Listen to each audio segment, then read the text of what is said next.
Dear students, आज जैसा कि ऑनलाइन क्लास में इंग्लिश ग्रामर के ऑनलाइन क्लास में आज हम लोग पढ़ेंगे टैग सेंटेंस के बारे में। आपको मैं बताऊंगा कि टैग टाइप के सेंटेंस क्या होते हैं, यानी क्वेश्चन टैग के सेंटेंस क्या होते हैं। यानी हमारे अंग्रेजी लैंग्वेज में कुछ ऐसे भी वाक्य होते हैं कि जो टैग टाइप के सेंटेंस कहलाते हैं। वो सेंटेंस कैसे होते हैं, उनका अनुवाद कैसे बनता है, उसी पे आज हम लोग चर्चा करेंगे।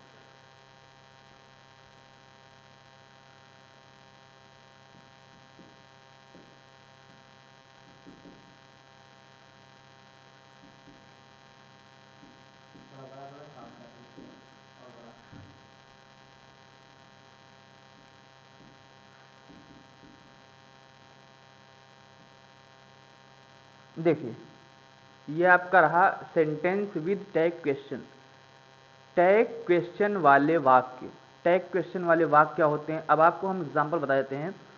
जैसे आप बोलचाल में किसी से बात किए होंगे या किसी को बोलते हुए सुने होंगे आप, या फिर किसी किताब में आप देखे होंगे कि कुछ ऐसे हिंदी के वाक्य होते हैं, कुछ ऐसे हिंदी के वाक्य होते हैं जिनके लास्ट में ना लगा करके क्वेश्चन किया जाता है, ना लगा के प्रश्न किया जाता है। जैसे तुम्हारे पिताजी डॉक्टर है ना, तुम चाय नहीं पीते हो ना, तुम रोज स्कूल जाते हो ना, तुम कक्षा 10 में पढ़ते हो ना, मोहन तुम्हारा भाई है ना। इस तरीके से जब किसी भी हिंदी वाक्य के लास्ट में, अंत में ना लगाकर क्वेश्चन किया जाता है, तो ये हमारे सेंटेंस जो अंग्रेजी में होते हैं, या जो हमारे सेंटेंस होते हैं, इनको अंग्रेजी में बोलते हैं हम लोग टैग क्वेश्चन टाइप के वाक्य। सेंटेंस विद टैग क्वेश्चन, इसका मतलब ये हुआ कि टैग क्वेश्चन वाले वाक्य, तो ये वाक्य जो आपके होते हैं जिनके लास्ट में ना लगा होता है, वो वाक्य प्रश्न को सूचित करते हैं, प्रश्न को जाहिर करते हैं, प्रश्न को बताते हैं, और उनका प्रश्न करने का जो बनावट होता है वाक्य का, वो थोड़ा अलग होता है, यानी कि लास्ट के वाक्य के लास्ट में ना लगा होता है। तो इस तरह के जो हमारे वाक्य होते हैं वो टैग क्वेश्चन टाइप के वाक्य कहलाते हैं। तो ऐसे ही वाक्यों पे आज हम लोग चर्चा करेंगे और हम लोग सीखेंगे कि इस तरह के वाक्यों का अनुवाद अंग्रेजी में कैसे होता है। देखिए, जैसे कि सबसे पहले मैं आपको बी फॉर्म में ले चलता हूं, फिर डू फॉर्म में ले चलूंगा, फिर अलग अलग टेंस में आपको मैं बताऊंगा।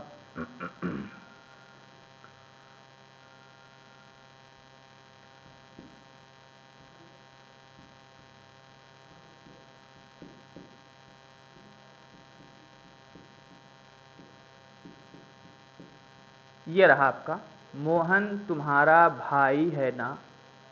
इस तरीके का जो वाक्य होता है आपका, वो आपका टैग क्वेश्चन टाइप का वाक्य कहलाता है। जैसे कि अभी आपको मैंने बोल करके एग्जांपल बताया है, उसी टाइप का वाक्य यहाँ पे व्हाइट बोर्ड पे लिखा है। अब देखिए यहाँ पे क्या है कि ऐसे वाक्यों को जो हम लोग अनुवाद बनाते हैं, इस पे दो चीज ध्यान देते हैं, दो कंडीशन इसमें होता है, और दोनों कंडीशन पे हम लोग प्रॉपर जो है निगाह रखते हैं और ध्यान देते हैं कि इसमें जो ना शब्द लगा होता है, ये जो आपका ना शब्द लगा होता है, इसी को बोलते हैं टैग। ये आपका बोला जाता है टैग, इसको बोलते हैं टैग, TAG, टैग। उसके बाद इस ना को छोड़ करके बाकी जो वाक्य का बचा हुआ हिस्सा होता है, उसको बोलते हैं हम लोग स्टेटमेंट। स्टेटमेंट मीन्स होता है कथन, स्टेटमेंट का मतलब हुआ कथन। तो इस तरीके की जो वाक्य आपको मैंने बताया टैग में, इसमें दो पार्ट होते हैं। एक पार्ट वो जो स्टेटमेंट होता है, और एक पार्ट वो जो लास्ट में ना लगा होता है, वो आपका टैग कहलाता है। अब देखिए, ये जो आपका स्टेटमेंट है टैग के साथ, ये क्वेश्चन को बयां कर रहा है, मतलब प्रश्न को सूचित कर रहा है, प्रश्न को बता रहा है। तो ये जो आपका स्टेटमेंट है, ये स्टेटमेंट आपका अफर्मेटिव भी हो सकता है और निगेटिव भी हो सकता है। जैसे तुम शराब नहीं पीते हो ना, तुम चाय पीते हो ना। तो तुम चाय पीते हो ना, अफर्मेटिव स्टेटमेंट मिला आपको, तुम चाय पीते हो ना, अफर्मेटिव स्टेटमेंट। तुम शराब नहीं पीते हो ना, आपका नेगेटिव स्टेटमेंट मिला।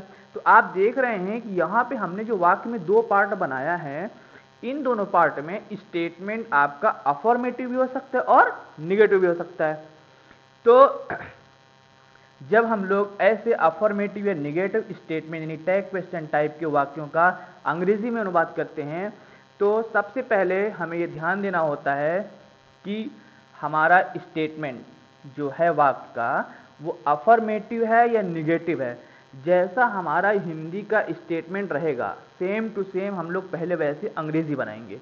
जिस टेंस का वाक्य रहेगा, जिस सेंटेंस का वाक्य रहेगा, मतलब अगर बी फॉर्म में है या इंडिफिनिट में है, कंटिन्यूअस किसी भी टेंस में है या किसी भी सेंटेंस में, मतलब अगर ये अफर्मेटिव में है तो अफर्मेटिव में अनुवाद बनाएंगे, निगेटिव में है तो निगेटिव बनाएंगे। मेरा मतलब स्टेटमेंट आपका जिस टेंस जिस सेंटेंस में रहेगा उसी पे आप उसी के फॉर्मूले से आप पहले अनुवाद को बना दीजिए। अब मोहन तुम्हारा भाई है ना, तो यहाँ पे आप करेंगे मोहन इज योर ब्रदर। ये हो गया इतना आपका। अब इस पार्ट में आपके लिए जो बच रहा है वो पार्ट है ना, यानी टैग की अंग्रेजी आपको सीखनी है और बनानी है।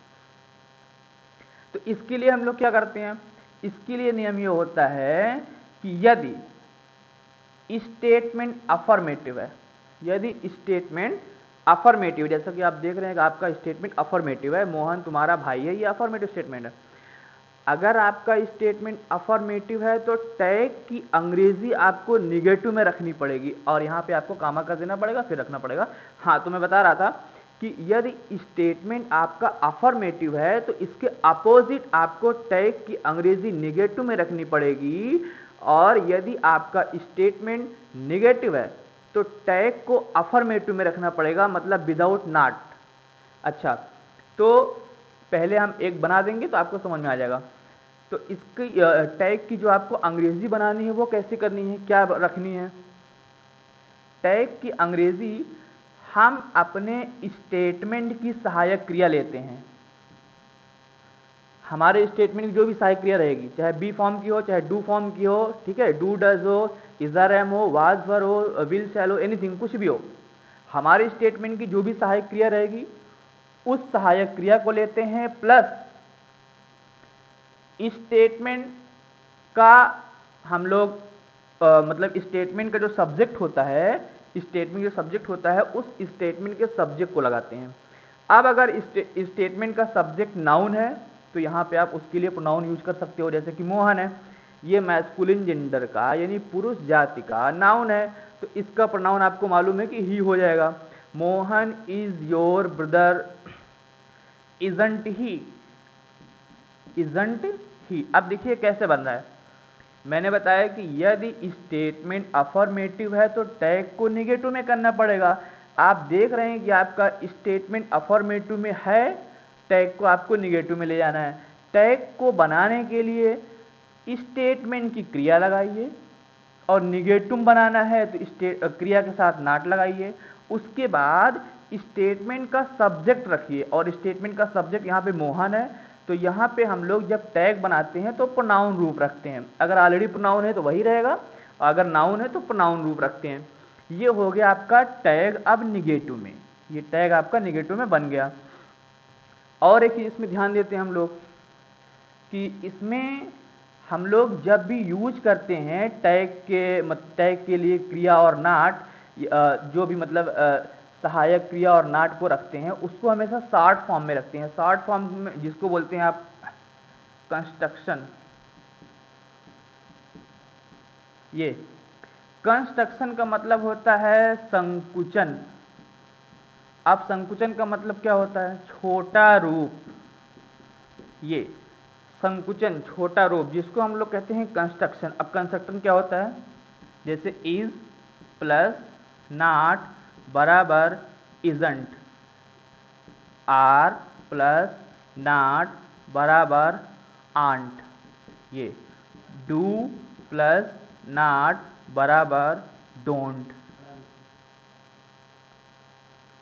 डज प्लस नॉट बराबर डजंट। इस तरीके से जो सहायक क्रिया प्लस नॉट के शॉर्ट फॉर्म होते हैं इनको अंग्रेजी में बोलते हैं कंस्ट्रक्शन, संकुचन, छोटा रूप। तो ये आपका जो कंस्ट्रक्शन होता है इसमें लागू होता है, मतलब कि हमें कंस्ट्रक्शन के ही वर्ड यूज करने होते हैं। आप इसको अलग अलग नहीं लिख सकते, आप लिखने का लिख सकते हो, गलत नहीं होगा, लेकिन इसका नियम ये है कि हमेशा ये शॉर्ट फॉर्म में लिखा जाता है, कंस्ट्रक्शन के फॉर्म में लिखा जाता है। अब जैसे यहाँ पे आपका विल है, विल नॉट, आपको मालूम होना चाहिए कि विल नॉट को हम लोग वंट बोलते हैं, वंट। विल नॉट को ऐसे मिला के नहीं लिखना आपको, WONT, ठीक है, कामा करके ये। तो ये आपका कंस्ट्रक्शन ग्रुप रहा, ये हर क्रिया की होती है, बहुत तरह के होते हैं। तो इधर तो ये आपके कंस्ट्रक्शन ग्रुप रहे, इस तरह के बहुत सारे मतलब क्रियाओं के साथ नाट लगा करके अलग अलग उनके कंस्ट्रक्शन बनते हैं।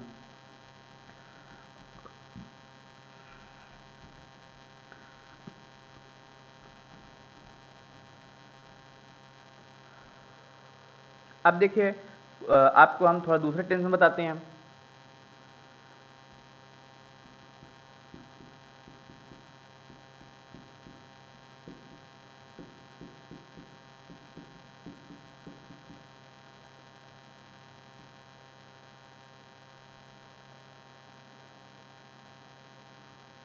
अब देखिए यहाँ पे लिखा हुआ है तुम शराब नहीं पीते हो ना। आप देख रहे हैं कि आपका जो स्टेटमेंट है वो निगेटिव है, और आपको मैंने बताया कि स्टेटमेंट में ध्यान देना है आपको, और टेंस भी, मतलब सेंटेंस और टेंस दोनों बातें ध्यान देनी है आपको।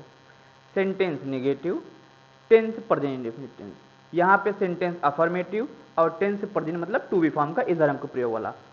तो इस तरीके से आपको जब इन तरह मतलब इस तरह के जो है वाक्यों का अंग्रेजी अनुवाद बनाना है, तो आपको ध्यान देना है कि आपके स्टेटमेंट का टेंस क्या है, सेंटेंस क्या है, दोनों बातों पे आपको ध्यान देना है।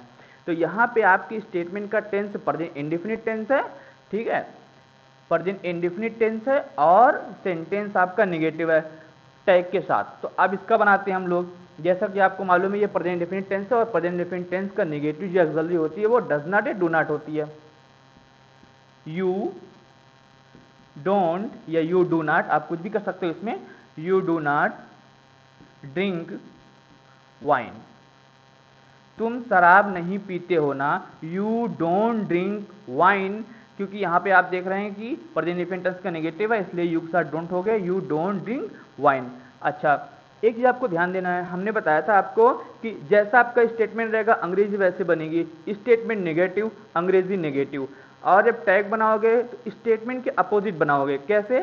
स्टेटमेंट नेगेटिव तो टैग अफर्मेटिव, स्टेटमेंट अफर्मेटिव तो टैग निगेटिव। आपको ध्यान देना है, फिर से बता दे रहे हैं आपको हम। यदि स्टेटमेंट अफर्मेटिव तो टैग निगेटिव, यदि स्टेटमेंट निगेटिव तो टैग अफर्मेटिव। अफर्मेटिव का मतलब विदाउट नॉट, ठीक है। तो हम क्या करेंगे यहाँ पे, डू यू हो गया। अब यहाँ पे देखो सेम सेम, बस इसमें नाट लगा इसलिए टैग निगेटिव बन गया क्रिया के साथ, और यहाँ पे क्रिया है उसके बाद सब्जेक्ट आ गया, ठीक है। नाट नहीं लगा इसलिए टैग हमारा विदाउट निगेटिव बना है, और ये हमारा निगेटिव बन गया। अगर स्टेटमेंट निगेटिव तो टैग को विदाउट निगेटिव, और अगर स्टेटमेंट अफर्मेटिव है तो टैग को हम लोग निगेटिव में रखेंगे। इस तरीके से ये होता है।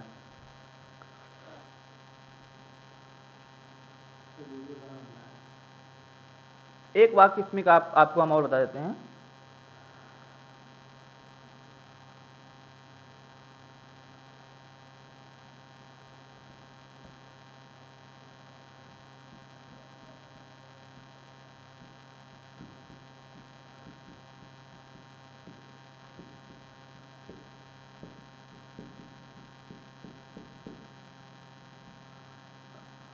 वह आज तुम्हारे साथ नहीं खेलेगा ना।